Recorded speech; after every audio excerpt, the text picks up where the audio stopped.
Morning all, I'm coming towards the end of my walk now and I'm knackered. There's only a little bit of a hill and it does me in. Most of you know, many of my friends would know, but back in 2013 I had an horrific accident. Horrific for me because my nose has never been fixed. I broke my nose taking a picture for my mother-in-law in Ireland. Camera wouldn't work, went further up, didn't see what I was standing on. And anyone that's been to one would know that the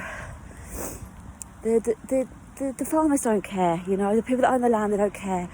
And someone had cut the wire of this pathetic fence, and I got my foot caught round it and went right down onto the gravel, put my hands out, and I went, bridging my glasses went into my nose.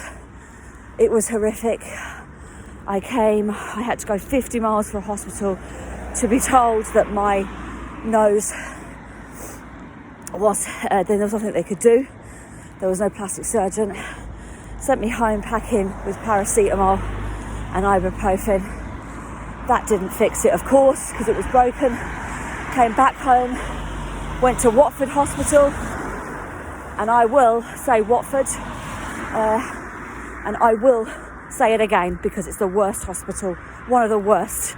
That and Luton and Dunstable for me, because three times, those Watford it's linked to St Albans Hospital, and that's what I'm about to come on in a minute. Was told, went to the nose, ear and throat clinic. The guy didn't even look at my nose, he didn't even touch it. He just said it's not broken, and it was. I battled with my GP for something like 8 months to be told, I'm so sorry, you've been misdiagnosed by the NHS. Your nose is broken and it's been allowed to set for nearly a year. I then went into hospital. It wasn't done at Watford, it was done at St Albans, and I had surgery. I was delayed. Of course, I had to fast. I was delayed. I was extremely dehydrated. They were more concerned about me eating than me drinking. Stuart had to run down and find a shop because it was over Easter. Nothing was opened, and he got me water. I eventually was put on a drip because my heart rate went ridiculously high, and they tried to play it down, but I could have died. This isn't the first time that the NHS has let me down, and don't get me wrong, I'm not here to badmouth the NHS, because basically they're extremely overstretched and their left hand doesn't talk to the right, and it's normally communication. I won't get on about my son because I'm not bringing that up. I'm not bringing up what happened to him. I don't need to. But sometimes I want to talk about things that have happened in my life that could have been avoided, and that's one of them. But anyway, I struggle with my breathing because my nose is still broken. Well, the result of that was that I came discharged. I got an infection, to be told it wasn't an infection, to basically, and I had to go down to A&E. They gave me very strong painkillers. It's actually a painkiller that they give to heroin addicts, apparently, to get them off heroin, tramadol. And it was, I had water streaming from my nose. I had some sort of, I say water, it was kind of some sort of liquid coming out my nose. And what had happened was, the balloon thing that they put up in your nose to set your nose before they take it out 2 weeks later had dislodged and gone up the back of my nose, and I got an infection. It obviously, whatever was in it, I burst and I got an infection. Was told it wasn't an infection. It was. I don't care what you say. Same hospital again, Watford, same department. Not the doctor that I saw the first time that misdiagnosed me, but the doctor that said, yes, your nose is broken.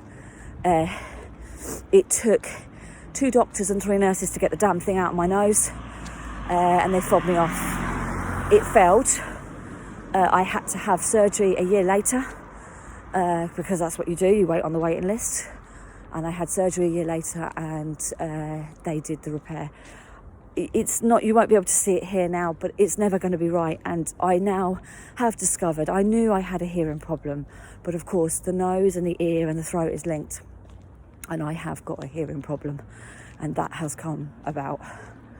That's a jog on. I'm going to stop talking for a minute, just 1 second, for a couple of seconds, because you'd probably think, what the hell am I talking about? But it was horrific. So when I go walking and I do any sort of going up the stairs, I'm out of breath. And if I'm talking and breathing heavy, that's what it's to do with. I don't think they're going to be able to fix it, and I've got no faith in having anything done here. I don't have the money, but if I won the lottery tomorrow and we were pandemic free and it was safe to travel, I would go to LA and see one of the top doctors. I don't need plastic surgery, but I suppose I do, because you can see the bone on one side where it's not right. And of course, I never had a massive nose like this. It was a lot smaller. So it's horrific, and I never really talked about it. Talked to my friends about it and family, but I've never really discussed it on a video. And I've decided now that these things need to be talked about, and I'm sure there's many people out there that have had stuff where they've been misdiagnosed, probably from private hospitals as well. Things happen, but I don't have any faith in those two hospitals, because at L&D they failed me and my son. My son could have died and I could have died, and they failed us. And they tried to play it down when I put a complaint in. It took me 15 months to find out that my son was breathing when he was born, but my husband was told the wrong information. And he was breathing. For 15 months, we were kicking ourselves. I was blaming myself, thinking it was something that I had done to put him in that situation. And any mother would understand. It's scars that will never leave me. I said I wouldn't talk about it, but if anyone knows about me, I'm an open book sometimes, and sometimes I need to talk about it.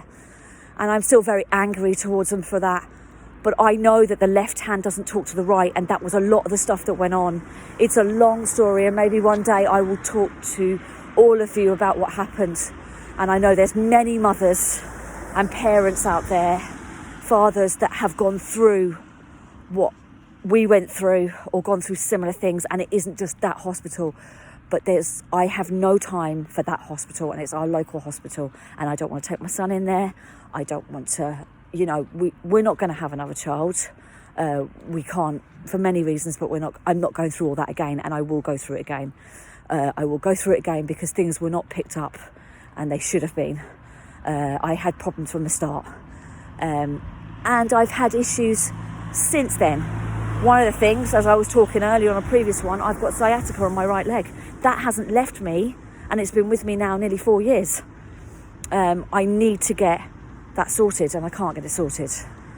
But anyway, I've gone on for over 8 minutes now.